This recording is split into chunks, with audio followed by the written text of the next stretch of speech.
আসসালামু আলাইকুম viewers, moms hobby and life চ্যানেলের পক্ষ থেকে দূরে বা কাছে যে যেখান থেকে আমার ভিডিও দেখছেন সকলকে শুভেচ্ছা জানিয়ে শুরু করছি আজকের নতুন আরও একটি ভিডিও। আর আজকের ভিডিওতে আমি এশিয়া আন্তর্জাতিক বাণিজ্য মেলার একটা ভিডিও শেয়ার করেছি। আশা করছি সবার দেখে ভালো লাগবে। তো যেহেতু আজকে বাইরে যাওয়ার প্ল্যান আছে, তো সকাল সকাল গাছের পরিচর্যা করতে চলে আসলাম, কেননা বিকেলবেলা এটা আর সম্ভব হয়ে উঠবে না। তো দেখুন, পরিচর্যা করতে এসে আমার কি বেহাল দশা। হাতে গোলাপ গাছের কাঁটা ফুটে গিয়েছে। গাছটা যদিও মরে গিয়েছে, কিন্তু তার কাটার কত জোর, আমার হাত থেকে একদম রক্ত বের করে দিয়েছে। তো যাই হোক, এই যে শীত যেহেতু এসে গিয়েছে, আমি পর্তুলিকা গাছগুলো কেটে দিলাম, কেননা এখন ওটাতে আর বেশি ফুল ফুটবে না, শুধু শুধু জংলা টাইপের হয়ে পড়ে থাকবে আর কি। তো এই তো পরিষ্কার করে এসে আপনাদের সাথে একটু শেয়ার করছি। আপনাদের ভাই ওয়েল ফুডে গিয়েছিল, তো ওখান থেকে এই জিনিসগুলো আর কি এনেছে আমাদের জন্য। ওয়েল ফুডের এই যে চানাচুর, বিস্কিট, এইগুলো কিন্তু খেতে খুবই ভালো হয়। তা ভাবলাম আমি আমার ভিউয়ার্সদের সাথে একটু শেয়ার করি। আজকে আর সকাল দুপুরে রান্না শেয়ার করি নাই, একেবারে বিকেলের নাস্তাটা আপনাদের সাথে শেয়ার করে নিয়েছি। আর বিকেলে তৈরি করেছিলাম চিকেন ফ্রাই। তো এই চিকেন ফ্রাইটা কিন্তু এভাবে তৈরি করলে একদম কেএফসি বা বিএফসির চেয়ে অনেক বেশি টেস্ট পাওয়া যায়। তো এই তো চিকেন ফ্রাইটা তৈরি করে এরই মাঝে আমরা রেডি হয়ে গিয়েছি।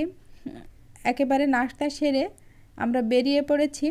আর শুরুতেই মেলাতে ঢুকেই দেখি যে এখানে একটা পাকিস্তানি দোকান আছে। তো এদের শাল বা ড্রেসগুলো মোটামুটি লেগেছে, কিন্তু আমার কাছে এই যে প্লেটগুলো খুব ভালো লেগেছিল, কিন্তু যেটা মনে হলো দামটা অনেক বেশি। আর এখানে এই যে বাচ্চাদের এই যে কিউট কিউট জিনিসপত্রগুলো দেখতে পাচ্ছেন, এগুলো দেখে তো আর মাথায় কাজ করছে না, মনে হচ্ছে যে আমার মেয়ের জন্য সব নিয়ে যাই। বাট এতটা দাম বেশি যে ধরাছোঁয়ার বাহিরে, কেননা এই প্রোডাক্টগুলো সেম আমরা নিউ মার্কেট এরিয়াতে গেলে এর অর্ধেক দামে পেয়ে থাকি আর কি।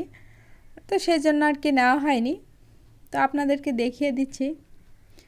আর এই তো দেখেন এখানে কত ধরনের ক্লিপ বা বোরকার ব্রুজ, কাঁকড়া, কত কিছু আছে। তো সবগুলোই কিন্তু খুব আকর্ষণীয় ছিল। আবার কিছু কিছু আইটেম খুব আনকমনও ছিল, যেমন এই জুতাগুলো আমার খুব ভালো লেগেছিল, বাট এগুলোর প্রাইসটাও ছিল অনেক বেশি।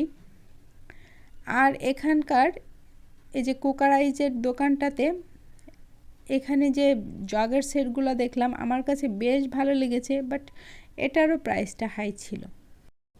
এই মেলাতে আজকে এসে আমার যেটা মনে হলো আর কি, যে এখানে ঘুরতে আসা বা দেখতে আসা লোকের সংখ্যাই বেশি ছিল। কেননা যে জিনিসটা আমরা সাধারণত আমাদের হাতের নাগালে এখানকার চেয়ে মিনিমাম 25% বা 30% কমে পাবো, সেটা কেন এখান থেকে কিনবো? আমার ভিতরে তো এই জিনিসটা কাজ করেছে, জানি না অন্য কার কার ভিতরে এরকম মনে কাজ করে আর কি। তো যাই হোক, এই জন্য আমি খুব বেশি কিছু কেনাকাটা করি নাই। মেলায় গেলে কিছু কিনতে হয়, তাই টুকটাক কিছু কিনেছি আর কি। আর এই তো এখানে ছিল এই পাকিস্তানি দোকানটা, এদের জিনিসপত্রগুলো খুব গর্জিয়াস ছিল আর কি। তবে হ্যাঁ, এই খাবারের দোকানটাতে যেমন ভিড় ছিল, তেমনি বিক্রিও ভালো ছিল। আর এই তো মেলায় কয়েকটা আচারের দোকানও ছিল। মেলা মানেই তো আচারের দোকান থাকবে, খাবারের দোকান থাকবে, এটাই স্বাভাবিক, তাই নয় কি? তো আর ছিল এখানে এই যে রিজনেবল প্রাইসে বাচ্চাদের খেলনাগুলা কমন। আর এখানে এই যে ইন্ডিয়ান এই জুতাগুলো ছিল, এটারও কিন্তু দামটা অনেক বেশিই ছিল। কারণ এই টাইপের জুতাগুলা আমাদের দেশীয় জুতার দামটা সাধারণত 250, 300 বা 400 হয়ে থাকে, কিন্তু এখানে 800, 900, 1000 এরকম চাচ্ছিল আর কি, এবং ফিক্সড প্রাইস বলতেছিল। তো যাই হোক, দেখে চলে আসলাম। এখানে এসে দেখি যে ডাবের পুডিং, কেক, পেস্ট্রি এগুলো বিক্রি হচ্ছে। তো এটা দেখে আমার খুব ভালো লাগলো যে আপুরা কত চেষ্টা করছে নিজ পায়ে দাঁড়ানোর। আর এই মেলাটাই কিন্তু ভাইরাল সিরামিক্স পণ্যের দোকানটাও বসেছে। তো দূরে বা কাছে যে যেখান থেকে আমার ভিডিওটি এতক্ষণ ধরে ধৈর্য সহকারে দেখছেন, সকলকে জানাই অসংখ্য ধন্যবাদ। আমার ভিডিওটি যদি কোথাও একটু ভালো লেগে থাকে, প্লিজ ভিডিওতে একটা লাইক দিয়ে দিবেন। আর যদি সম্ভব হয় আমার চ্যানেলটিকে সাবস্ক্রাইব করে আমার পাশে থাকতে পারেন।